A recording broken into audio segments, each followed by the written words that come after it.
J'espère que vous avez passé une bonne semaine jusqu'à maintenant, une semaine bénie. Ça fait toujours du bien de passer une semaine en famille, après le travail, de profiter, et surtout dans la présence du Seigneur. C'est toujours bon. Et voilà, aujourd'hui, on est reparti pour notre encouragement ce jeudi. Un encouragement vraiment qui me touche à cœur. Aujourd'hui, on va parler en tout cas, on va voir cette première partie des 7 conseils que Jésus a laissés aux 7 églises. Et nous trouvons ces 7 conseils dans dans le livre d'Apocalypse. Alors, je sais que, bien sûr, la Bible nous conseille beaucoup de choses, nous guide dans notre vie. La Bible est vraiment un guide pour notre croissance spirituelle, un guide pour notre vie de famille, un guide pour nos questions. Dans la Bible, on peut trouver plein de réponses. Mais on sait qu'à travers l'apôtre Jean, qui est pour moi, je l'ai déjà dit, vraiment l'apôtre de l'accomplissement, et ben en fait, ce qui se passe, c'est que l'apôtre Jean, Jésus, va révéler plusieurs conseils à cette église, plusieurs reproches, ou plutôt on va les voir aujourd'hui comme des conseils, parce qu'on sait qu'un reproche, on va dire, un reproche, c'est justement pour corriger une personne, pour l'aider à se développer, pour l'aider de retour à grandir, ou plutôt pour faire attention justement à ce que la personne ne tombe pas. Et on va parler alors des 3 premières églises aujourd'hui qui va se trouver dans le livre de l'Apocalypse, au chapitre 2. La première église sera l'église d'Éphèse, qui est un peu l'église où les apôtres aiment, par-dessus tout l'apôtre Paul, où c'est un peu son église de référence. On va voir aujourd'hui pourquoi. On va parler de l'église qui vient de Pargamie. Et puis la dernière, l'église de Théatrie, qui est une église vraiment aussi bien développée.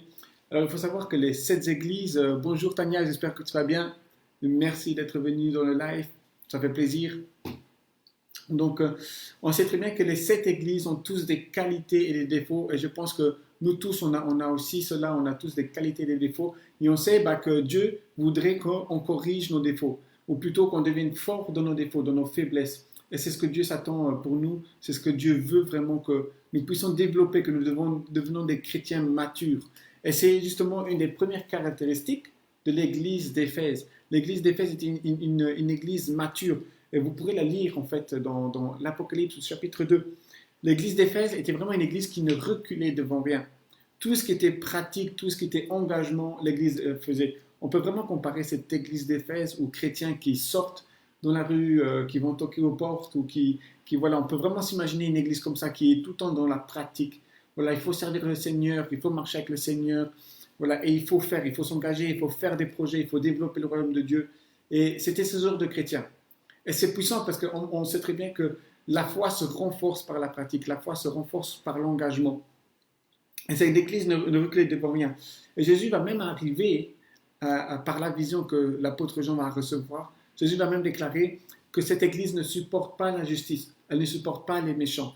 Et on voit alors qu'à force que l'église grandisse, à force que l'église devienne mature dans la foi, eh bien, il y a des traits de caractère qui se créent.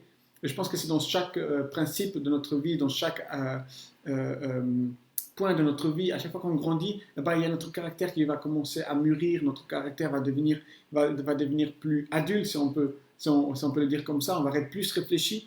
Et bien sûr, à 30 ans, on n'est pas comme on était à 20 ans, et à 20 ans, on n'est pas comme on était à 10 ans. Parce qu'on a plus d'expérience de vie, mais on grandit aussi et on mûrit aussi. Et c'est ce que cette église vivait. Elle grandissait et elle mûrissait. Et jusqu'au point pour rejeter l'action des méchants, pour vraiment faire prévaloir la justice de Dieu. Alors ce qui est intéressant, c'est qu'il y a quand même un reproche, vraiment un conseil où Jésus va leur dire, faites attention à ce point-là, vous l'avez abandonné. Et bien sûr, on voit l'église d'Éphèse comme une église parfaite en fait. Ils excellent dans tous les points de la vie, dans tous les points de la vie chrétienne, que ce soit pratique, spirituel. Mais Jésus va quand même leur dire quelque chose. Vous avez oublié votre premier amour. À force de vouloir exceller dans tes points forts, tu as oublié une chose, c'est que tu as oublié ton premier amour. Et Jésus, bien sûr, faisait référence à la relation entre l'Église et Dieu. Et je sais qu'aujourd'hui, nous aussi, on peut être pris dans ce piège. Et il faut faire attention à ce conseil que Jésus nous donne ici. C'est, tu peux être pris dans ton piège, dans ta passion. Dieu t'a donné un don où il veut que tu excelles. Et tu vas tellement t'y consacrer que tu vas perdre le temps pour te consacrer à Dieu. Et si c'est déjà la première sonnette d'alarme que je voudrais te dire, n'oublie pas Dieu, même dans tes consécrations, même dans ce que tu fais, Pour Dieu, la plus grande valeur que tu peux le plus donner, c'est que tu passes du temps avec lui. Dieu ne veut pas que il ne veut pas que tu laisses ta vie de côté. Non, non, non. C'est pas ce que Jésus a dit. Jésus a dit à l'Église, tu excelles dans toutes les choses. Il lui a donné toutes les qualités, il lui a dit tous les besoins, tout ce qui était génial, ce que l'Église d'Éphèse faisait. Elle était engagée, elle avait un cœur pur, elle suivait la Bible à la lettre, les enseignements des apôtres, mais elle avait oublié quelque chose. Et c'est ce conseil que Jésus va donner à cette Église. N'oublie pas ton premier amour, ne n'oublie pas. Tu fais, mais avec le temps, tu te refroidis. Et je pense que c'est comme dans un couple ou comme dans un mariage ou même comme dans une simple relation entre amis, si on est toujours focalisé sur quelque chose où on n'entreprend pas avec les amis, toujours en solitaire, qu'est-ce qui va se passer? Et bien, tout simplement, on va commencer à oublier en fait, à oublier cette relation, les relations vont se refroidir, la communauté va se refroidir et on n'est plus trop connecté alors avec les personnes qu'on aime, on est plus connecté à faire. Mais on ne va plus être à côté de ce côté de relationnel, le côté à développer le relationnel. Et aujourd'hui, je voudrais vraiment t'encourager alors avec ce premier conseil de Jésus. N'oublie pas ton premier amour, n'oublie pas vraiment ta motivation, ta foi, ton Dieu, ne l'oublie pas. Marche avec Dieu, reste connecté à Dieu, reste vraiment près de Dieu. Quand tu fais les choses, fais une simple prière. Seigneur, aide-moi aujourd'hui. Seigneur, merci pour cette journée. Reste simplement connecté à Dieu. Ce n'est pas plus difficile. Dieu veut que tu jouisses, Dieu veut que tu profites de la vie, mais il ne veut pas être mis de côté. Amen. Donc aujourd'hui, vraiment pour ce premier conseil que Jésus donne à travers l'apôtre Jean, c'est n'oublie pas ton premier amour. C'est important pour Dieu. Agis, fais, développe-toi, grandis spirituellement, grandis dans la parole de Dieu, grandis dans ta vie, mais Dieu ne veut pas que tu l'oublies, que tu le mettes de côté. C'est important pour lui. Amen. Donc, vraiment, ça, c'était le premier conseil que Jésus a laissé aux disciples et aux églises. Mais aussi, on sait que nous-mêmes, on représente l'église, n'est-ce pas? L'église, ce n'est pas les quatre murs d'un bâtiment, mais c'est les personnes qui sont dedans. Donc, ces conseils se rapportent aussi à nous. Donc, n'oublie pas ton Dieu, reste connecté à ton Dieu, même quotidiennement, même quand tu as beaucoup à faire, garde un peu de temps pour Dieu. Le deuxième point, et là, on va vraiment aller vers l'église de Pergamée, qui était une église aussi bien développée que l'église de Éphèse, mais eux, ils avaient une autre particularité, l'église de Pergamée, c'était qu'ils étaient puissants spirituellement. Cette église-là, elle était vraiment, la Bible va le dire, vous pourrez le lire dans l'Apocalypse, au chapitre 2, c'est une église qui retient le nom de Dieu, c'est-à-dire que c'est une église qui s'engage spirituellement, qui retient les préceptes de Dieu, qui retient et qui utilise aussi, la Bible va le dire, l'épée à double tranchant. Et on sait très bien que cette connotation, ou plutôt cette citation, vient de l'évangile des Hébreux, de l'épître aux Hébreux, qui veut dire qu'il se rapporte en fait à la parole de Dieu. Et on voit que cette église est une église développée spirituellement, c'est une église qui s'engage spirituellement. Il y a même des études bibliques qui disent que cette église a eu beaucoup de combats bibliques ou beaucoup de combats spirituels, ou qui a eu beaucoup d'expérience dans ces combats spirituels. Le problème de cette église, c'est qu'elle n'a pas vu un combat spirituel venir. Et c'est une église alors, elle veut tellement bien faire spirituellement, elle se combat spirituellement, mais elle veut tellement bien montrer l'évangélisation, tellement bien montrer le nom de Dieu. Qui est Dieu? Parce qu'elle retient le nom de Dieu, c'est-à-dire elle retient son identité, qui il est, que c'est un Dieu bon, que c'est un Dieu qui prend soin. Elle veut tellement évangéliser qu'elle va commencer à s'adapter au monde. Alors ici, il y a vraiment un autre conseil que Jésus va donner à l'église de Pergamée, donc qui va nous donner à nous. Et je trouve que c'est un conseil très fort et c'est un conseil pragmatique, un conseil pratique, parce que ce conseil va venir d'une expérience de l'Ancien Testament. Jésus va en fait leur dire qu'ils ont laissé Balaam et Balak entrer parmi eux.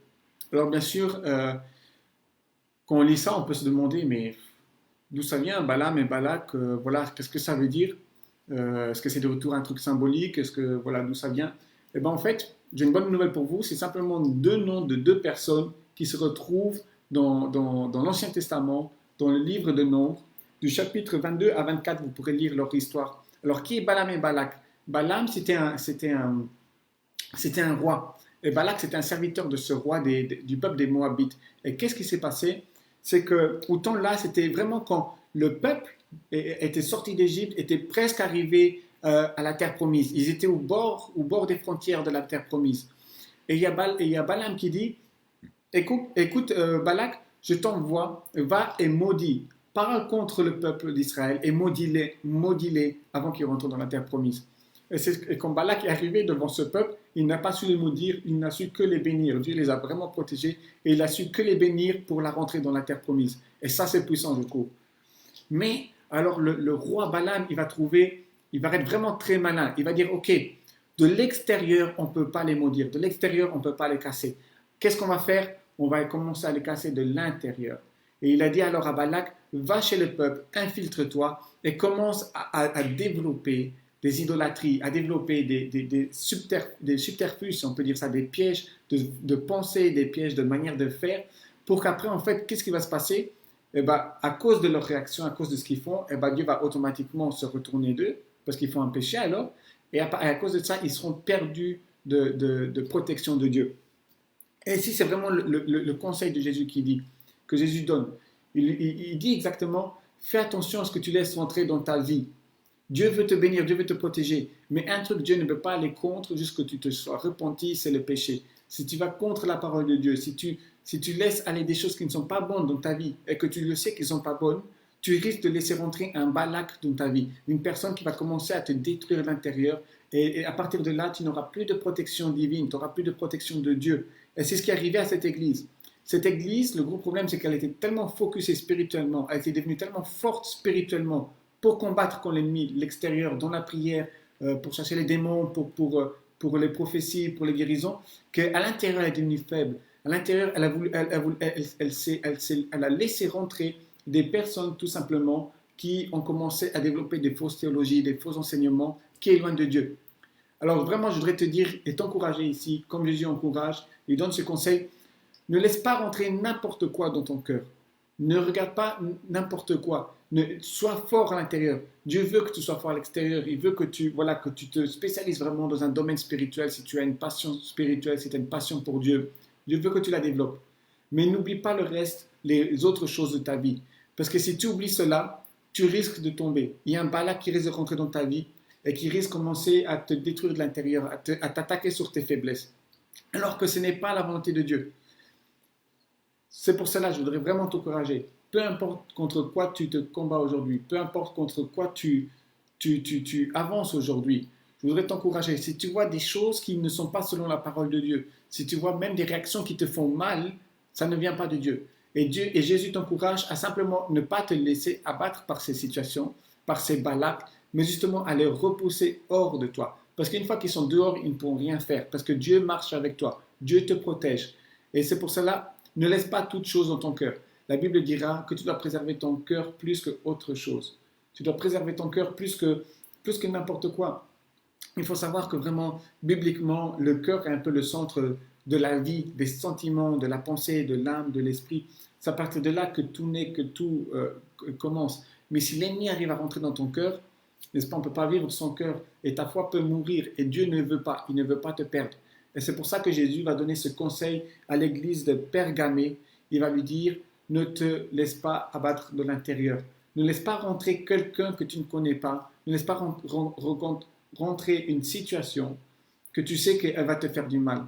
Tu as vu cette situation venir de l'extérieur, maudire, essayer de te maudire, essayer de t'attaquer. Tu as vu cette situation essayer de t'attaquer de l'extérieur, mais elle n'a pas réussi. Pourquoi? Parce que Dieu, justement, a pu te protéger. Parce que tu étais en spirituel, tu donnais ton cœur à Dieu, tu vivais selon la parole de Dieu. Mais fais attention parce que l'ennemi peut venir aussi de l'intérieur. Il peut venir vraiment comme la Bible va déclarer que Satan peut venir comme un lion. Il peut venir avoir cette illusion de lion, un leader qui rôde autour de toi et qui attend seulement que tu sois faible ou écarté du groupe pour t'attaquer. Mais nous servons le lion de Juda, nous servons Jésus qui est un vrai lion, un vrai leader, qui ouvre le chemin et qui est vraiment un roi établi, le roi des rois. Et bien sûr, qui dit être un roi établi, être au-dessus d'un roi puissant, d'un royaume puissant, tu hérites aussi de cette autorité. Alors je voudrais vraiment t'encourager, ne te laisse pas attaquer par les Balaks, par les Balaam, par d'autres rois, qui juste à la frontière de tes promesses que Dieu t'a promis, comme Israël était à la frontière de l'Égypte, à la frontière du pays promis, c'est là que les attaques sont venues. Alors tu es à côté d'une percée. Et si l'ennemi voit que il ne sait pas t'attaquer, qu'est-ce qu'il va faire? Il va commencer tout simplement à t'attaquer de l'intérieur. Alors ne te laisse pas faire, ne te laisse pas tout simplement abattre. Sois vraiment comme, suis cet exemple de Jésus. Ne laisse pas de Balaam et de Balak rentrer mais sois plutôt dédié à Jésus. Continue à te laisser aller et continue vraiment à rester sur son chemin. Par la suite, donc nous avons vu l'église d'Éphèse, qui était une église pratique, qui était une église qui s'investissait beaucoup, qui était une église vraiment qui avait des gros projets pour son développement, sa vie. Et c'est ce que Dieu veut en tant que chrétien. Il veut que nous ayons des projets pour notre vie. Et justement, il veut faire part de nos projets. Et c'est pour ça qu'à cette église d'Éphèse, le premier conseil a été donné de ne pas oublier son premier amour. N'oublie pas la relation avec Dieu dans tes projets, dans ta vie et dans ton église. Que tu sois une église qui soit investie ou que tu sois simplement une personne qui soit investie, n'oublie pas Dieu dans ton développement. Et par la suite, nous avons vu alors aussi la deuxième église qui était de Pergamée, qui elle n'était pas puissante, pratique à l'extérieur comme l'église d'Éphèse, mais était une église établie dans les enseignements de Dieu, était une église puissante spirituellement, était une église qui savait mener les combats spirituels. Qui dit savoir mener des combats spirituels, dit aussi savoir mener des guerres et avancer spirituellement contre l'ennemi, donc contre Satan. Mais à cette église, Jésus leur a rappelé une histoire de l'Ancien Testament de Balaam et de Balak, qui en fait, Balak s'introduit dans le peuple pour commencer à amener un faux enseignement, à déstabiliser les fondations de ce peuple, pour faire quoi? Justement pour les attaquer à l'intérieur, pour que le peuple puisse se séparer de Dieu. Et ici, c'est le deuxième conseil de Jésus, de faire attention à tes fondations. Jésus veut avancer avec toi, veut se développer avec toi dans tes projets, dans tout ce que tu veux faire. Mais il te dit aussi, fais attention à tes fondations. Fais attention à tes fondations parce que sinon, il y a un Balak qui peut rentrer, envoyé par Balaam, un autre roi que Jésus-Christ dans ta vie. Et à cause de ça, tu risques justement de t'éloigner de Dieu, d'avoir cette déchirure dans ta relation avec Dieu. Amen. Donc ça, c'était les deux premières églises que nous avons vues. Et maintenant, nous allons voir la troisième église, l'église de Théâtre, qui était une église un peu pas tout à fait connue, et ce n'est pas l'église la plus connue de tout l'Ancien Testament, mais c'est une église qui était vraiment très engagée. Alors, l'église de Thyatire, la différence qu'il y a entre cette église et les deux autres églises, c'est qu'elle réunit un peu les deux conditions. Elle est forte spirituellement, mais elle est aussi forte dans la pratique, donc de s'engager. Et cette église, elle faisait tout. Et la Bible va même jusqu'à dire que ces dernières actions en tant qu'église, ces dernières actions que Dieu a pu voir jusqu'à maintenant, étaient multipliées par rapport aux premières quand elle a déjà eu le feu. Donc on voit que c'est une église qui, voilà, plus elle faisait, plus elle était motivée. Tu ne la décourageais pas, mais plus elle avançait et plus elle se multipliait en fait. En nombre, elle multipliait ses actions, elle multipliait ses enseignements, elle multipliait tout en fait. Toutes ces bénédictions qu'elle avait de Dieu, elle passait son temps à se multiplier. Le problème ici, c'est que ce qui va se passer avec cette église, c'est, vous pourrez le lire dans Apocalypse au chapitre 2, c'est qu'elle va laisser un certain leader rentrer dans cette église. Et c'est un leader qui s'appelle Jézabel. Alors Jézabel, on connaît tous un peu l'esprit de Jézabel. Jézabel était toute une personne, en fait, c'était la reine d'un des rois d'Israël. Et cette reine était en fait une reine impulsive. C'était une reine qui apportait l'excitement à la colère. Elle permettait au roi de se fâcher assez vite. Elle permettait au roi vraiment de commettre des péchés contre le peuple, mais aussi de le détourner le peuple de son Dieu. Et on sait ici vraiment que je voudrais te poser de toute façon la première question: qu'est-ce qui te guide au jour pour jour? Qu'est-ce qui t'amène vraiment vers Dieu au jour pour jour? Est-ce que je sais qu'on a tous des périodes où on se sent un peu plus abandonné par Dieu, ou plutôt délaissé, où on n'a pas trop de motivation, n'est-ce pas? Tu te lèves par exemple aujourd'hui, tu te dis, bon, aujourd'hui je me lève et je vais je vais prier plus tard. Je n'ai pas trop la motivation de prier maintenant, je vais prier plus tard. Alors on voit que ici, ce qui va me guider, c'est plutôt mes sentiments. Et ici, je voudrais vraiment te poser la question: qu'est-ce qui te guide? Qu'est-ce qui est à la tête de ta vie? Est-ce que ce sont tes sentiments? Est-ce que ce sont tes projets? Est-ce que ce sont vraiment tes inquiétudes ou tes blessures du passé, ou peu importe ce que ça peut être? Jésus ici veut dire tout simplement: fais attention à ce qui guide ta vie, ce qui permet de te développer, ce qui te permet de marcher dans la volonté de Dieu. Ici, justement, cette église de Thyatire s'est laissée guider ou accepter plutôt l'autorité de Jézabel, qui est en fait dommage parce que c'est une église puissante, une église qui se développait dans tous les sens de la vie. Et alors, ça nous montre vraiment que Dieu peut nous bénir, que Dieu peut nous faire grandir dans la foi. Le problème, c'est que il ne faut pas perdre le focus par qui on est guidé ici. Donc ici, je voudrais vraiment pour notre dernier point de ce soir, de notre encouragement, je voudrais vraiment t'encourager à faire attention à qui te guide au jour le jour, à qui te guide pendant l'année, à qui tu t'accroches le plus en fait dans les situations, dans tes moments présents avec Dieu. Qu'est-ce qui t'occupe le plus la tête? Voilà. Donc c'est vraiment ça, le troisième conseil de Jésus, c'est de faire attention qui nous guide. Jézabel, à cause de Jézabel, justement, le peuple s'est laissé guider sans vraiment une vraie rébellion, sans vraiment une vraie remise en question, à dire, mais attends, on a tout notre passé parle d'un seul Dieu, un Dieu puissant, et maintenant notre roi est marié à une Jézabel qui est une païenne, et maintenant on doit aller faire des cultes de Baal, on doit aller simplement faire d'autres choses, on doit se détourner de notre Dieu. Mais pourquoi Pourquoi il n'y a pas eu de remise en question? Tout simplement parce que le peuple a tout simplement suivi et c'est pas remis en question par qui elle est guidée.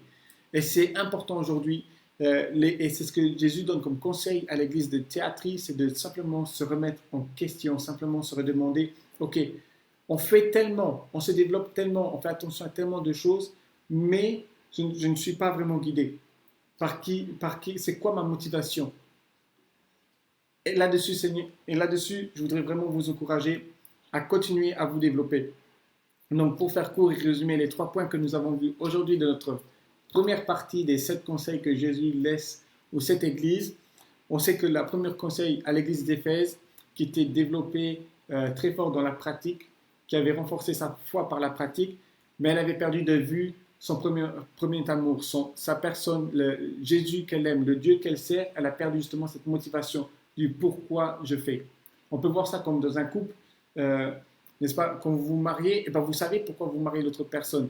Vous n'allez pas vous marier parce que c'est la vie, on ne va pas faire des enfants parce que c'est la vie. Non, il y a une raison derrière. Et c'est là-dessus que Jésus a voulu dire, dans tes motivations, aie toujours moi en première place. Laisse-moi être en première place. Si tu fais, n'oublie pas l'amour, ta motivation qui justement te motive à agir, qui te motive à marcher dans ma volonté.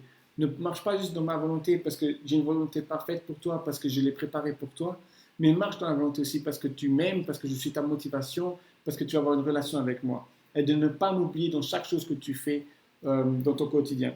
Puis nous avons vu le deuxième point.